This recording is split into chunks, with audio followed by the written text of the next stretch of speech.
à tous et bienvenue dans l'épisode numéro 1 de Viens, on papote, un podcast qui a pour but de parler de développement personnel, de style de vie, mais pas que. Je suis Adeline du blog Vivez, Parler, Voyager et dans ce podcast, je vais vous parler des petits bonheurs.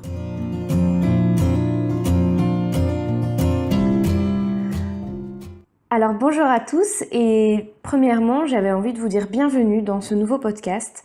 En effet, quelque chose de complètement nouveau que j'ai envie de tester. Ça fait pas mal de temps que j'écoute en fait beaucoup de podcasts. Ça m'inspire beaucoup et j'ai très envie en fait de m'y mettre tout simplement. Et cette année j'ai décidé d'arrêter de me prendre la tête. Quand j'ai envie de faire quelque chose, je le fais. Qu'est-ce que vous allez pouvoir retrouver dans ces podcasts? Comme je vous le disais, ça va surtout être basé sur le développement personnel, sur mes réflexions, de style de vie. J'ai également très envie de partager des discussions avec les gens. Donc si vous avez envie de partager vos expériences avec moi, n'hésitez pas non plus à m'envoyer un petit mail.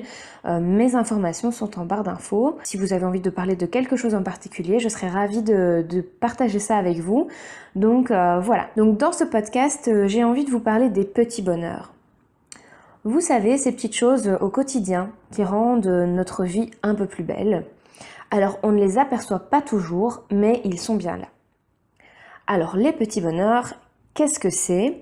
Mais en fait, ça peut être tout et n'importe quoi. Pas besoin d'avoir accompli de grandes choses non plus ou de vivre une vie de star. Selon moi, le petit bonheur, il peut se trouver dans l'ordinaire aussi. Alors pourquoi je vous parle de ça? Pourquoi je vous parle des petits bonheurs? Tout simplement parce qu'on a tendance parfois à se dire que notre journée n'a pas été géniale, qu'on n'a rien fait de bien, que rien d'extraordinaire ne s'est passé. Et par exemple, on peut regarder Instagram, on scrolle le feed Instagram et on se dit waouh, ma vie, elle est vraiment nulle. Quand je vois tout ce que les autres font, ça a l'air génial. Et en fait, comme je disais, on a l'impression que rien d'extraordinaire ne s'est passé, alors qu'en fait, c'est totalement faux. Alors moi, qu'est-ce que je fais en fait pour penser à ces petits bonheurs? C'est que dans mon bullet journal, si vous suivez mes vidéos, vous voyez que j'ai une section, une double page prévue pour les petits bonheurs.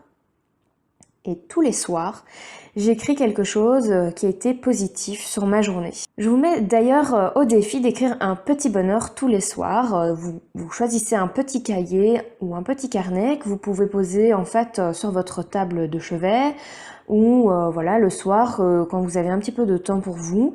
N'hésitez pas à prendre votre cahier et à regardez un petit peu votre journée, comment elle s'est déroulée, prendre un peu de recul sur cette journée et vous allez essayer donc de noter au moins un petit bonheur par journée. Alors vous vous dites peut-être que c'est un exercice difficile, c'est possible. En tout cas, cet exercice sera plus facile certains jours, ça c'est certain. C'est vrai que ça devient un peu plus compliqué lorsque notre journée a été basique, en mode métro, boulot, dodo. Mais vous savez, même dans ces jours-là, il y a vraiment moyen de trouver une petite chose positive. Ne serait-ce qu'une. Cela peut être un fou rire avec un ou une collègue, un sourire échangé, une conversation passionnante avec quelqu'un de votre entourage. Ça peut être un petit plaisir sucré sur la journée, le fait, je sais pas moi, d'avoir chanté à tue-tête sous la douche le matin ou dans la voiture. Même pendant des embouteillages. Cela peut être tout simplement le fait d'avoir pris un peu de temps pour vous, d'être resté chez vous bien au chaud alors qu'il pleuvait dehors. Est-ce que vous voyez un peu où je veux en venir?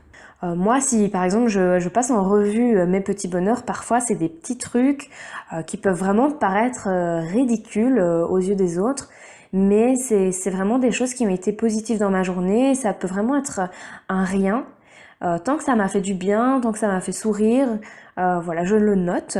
Et en fait, à force de penser à votre petit bonheur du jour, vous allez en voir plein d'autres apparaître. Comme je vous disais, c'est un exercice que je réalise maintenant depuis plusieurs années. Ça va faire au moins 3 ans du coup, depuis que j'ai mon bullet journal. Et cela m'aide à voir le positif dans ma journée. Ce qui est vraiment hyper sympa également, c'est de les noter donc dans un cahier et de tous les relire à la fin du mois. Enfin, selon moi, il n'y a rien de mieux pour clôturer le mois et avancer positivement. Et alors, ce qui est encore plus génial, c'est quand vous avez fini une année Donc admettons que vous commencez et à la fin de l'année, vous reprenez votre cahier et vous relisez chaque petit moment positif que vous avez vécu durant toute l'année. C'est franchement un exercice hyper magique à faire. Donc je vous le conseille à 3000%. Je vais conclure avec cette phrase. Les petits bonheurs sont partout autour de vous. C'est à vous de les trouver. N'hésitez pas à méditer là-dessus et n'hésitez pas non plus à me noter en commentaire des petites choses qui vous font plaisir au quotidien, quels sont vos petits bonheurs à vous de tous les jours. En tout cas, merci d'avoir écouté ce podcast jusqu'au bout. N'hésitez pas à le partager si vous pensez que d'autres personnes devraient l'entendre. N'hésitez pas non plus à le liker et à vous abonner à la chaîne pour ne pas manquer les suivants. À bientôt!